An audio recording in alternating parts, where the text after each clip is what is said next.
There is a lie that's been whispered into your ear since the day you were old enough to understand reward and punishment. A lie disguised as virtue. A lie packaged with medals, morning routines, and motivational speeches.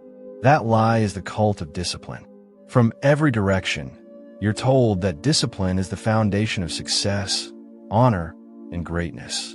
That to control yourself is to master your fate. That waking up at 5 a.m., cold showers, and saying no to pleasure will make you superior. But Machiavelli would scoff, not because he believed in laziness or indulgence, but because he understood something far more dangerous, far more effective. Power has little to do with self-control and everything to do with control over others. Discipline is a tool, not a virtue. It's a leash that keeps men obedient, predictable, safe. And history favors the dangerous, the opportunists, the ones who understand that rules, even self-imposed ones, are often barriers to supremacy. To be Machiavellian is not to be disciplined, it's to be effective. And often, effectiveness demands that you shatter your own code. The worship of discipline has created a generation of men who are emotionally constipated, spiritually rigid, and psychologically neutered. They believe if they just push through more, delay gratification longer, suppress their desires harder, then they will finally win.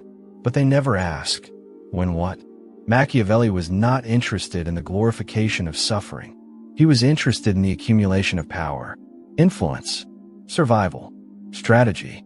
And when those things demand flexibility, deception, and even indulgence, discipline becomes a liability. The world is not ruled by monks. It is ruled by princes. And princes don't win by being the most self-restrained. They win by being the most adaptable. Let's strip away the illusion of virtue. Discipline has been packaged as a moral high ground, a pedestal on which men can place themselves above the lazy, the weak, the impulsive. But Machiavelli saw morality as a tool of manipulation, a mask worn to win favor, not a compass for decision-making. When a man prides himself on discipline, he builds a cage around himself. Every impulse is questioned. Every deviation is guilt-ridden. He is so focused on mastering himself that he forgets to master the game. Self-denial becomes a fetish. He becomes proud of how much he can suffer. But Machiavelli would ask, what's the end? Suffering for its own sake is foolish. The disciplined man works in silence while the cunning man networks. The disciplined man avoids temptation while the powerful man uses temptation to control others. The disciplined man is afraid of failure while the Machiavellian embraces risk when it benefits him. Discipline becomes religion. And religion, for Machiavelli, was a tool used to control the masses, not to empower the prince. The tyranny of routine. Modern life has reduced discipline to a series of robotic habits. Wake early, cold shower, journaling, gym, green smoothies, strict schedule, productivity hacks. These are not bad in themselves. But when a man defines himself by these rituals, he becomes predictable. And predictability is death. In The Prince, Machiavelli argued that fortune favors the bold, the unpredictable, the audacious. A ruler cannot be enslaved by routine. He must be fluid, ruthless, and reactive. A disciplined man might follow his routine even when the world burns. A Machiavellian man will throw the routine into the fire if the moment calls for it.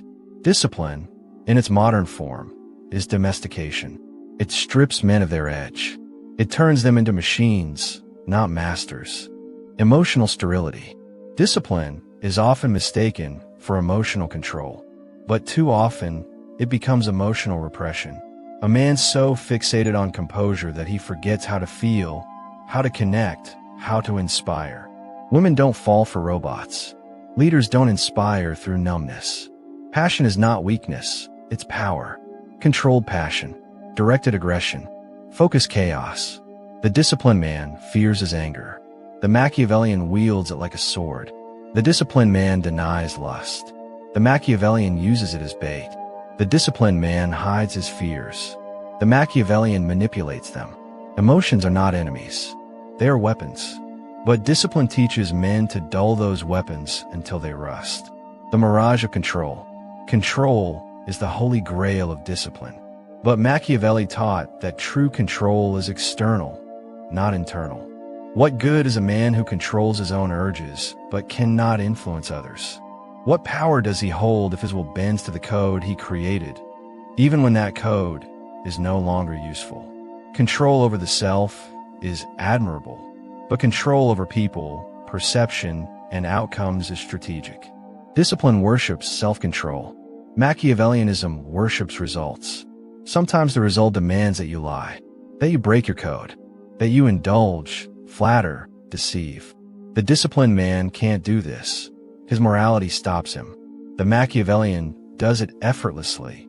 His strategy frees him. The discipline trap. Discipline gives you the illusion of superiority. You look at others indulging, failing, stumbling, and you feel above them. But while you judge, they network. They learn. They recover. They play. You're in the gym, alone. They're in the room where deals are made. You're eating clean, sleeping early. They're whispering into the ears of power. The man obsessed with discipline may become strong, but strength without strategy is servitude. The prince who survives is not the most disciplined. He is the most capable. Machiavellian fluidity. Machiavelli believed a leader must be like a fox and a lion. The lion represents strength. The fox represents cunning.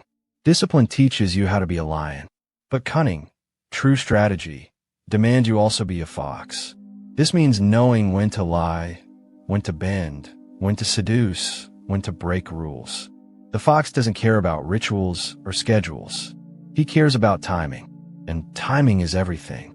The disciplined man repeats habits. The Machiavellian man watches the room, reads the players, and moves with precision. He fasts when he must. He feasts when it benefits him. He wakes early when it gives him an edge. He sleeps in when it protects his energy. He is not bound by rules. He bends them. Power requires flexibility. Discipline preaches rigidity. Power demands adaptation. The world is not static. Markets shift. People betray. Lovers change. Allies become enemies. If you're rigid, you break. If you're fluid, you bend and survive. Machiavelli would never praise a man for blindly following a code. He would praise the man who changes his code to match the battlefield. Discipline says, always do this. Machiavellianism says, do what works. And in a world that changes by the hour, that second voice wins. Controlled indulgence. Here's the twist. Machiavelli did not preach indulgence for indulgence's sake. He preached control over perception. Sometimes, breaking your own discipline in front of others gives you power. It shows freedom. It seduces. It humanizes. A man who never drinks is seen as rigid. A man who chooses when to drink, strategically, is seen as charismatic. A man who never breaks diet is boring. A man who breaks it in the right moment becomes relatable. The key is not to indulge constantly, but to use indulgence as a tool, as a signal, as a weapon. Conclusion. Stop worshiping discipline. Discipline is not evil, but is not a god. Machiavelli would not bow to morning routines and habit trackers. He would ask, does it give you power? Does it move you forward? Does it help you rule? If yes, keep it. If not, abandon it. Be disciplined enough to master yourself, but wise enough to know when to disobey your own rules. Because the world does not reward the most self-controlled. It rewards the most effective. And effectiveness is messy. It's chaotic. It requires sacrifice, not of comfort, but of certainty.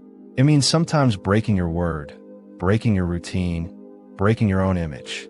The disciplined man is a soldier. The Machiavellian man is a king. One follows orders. The other writes them. Which one are you?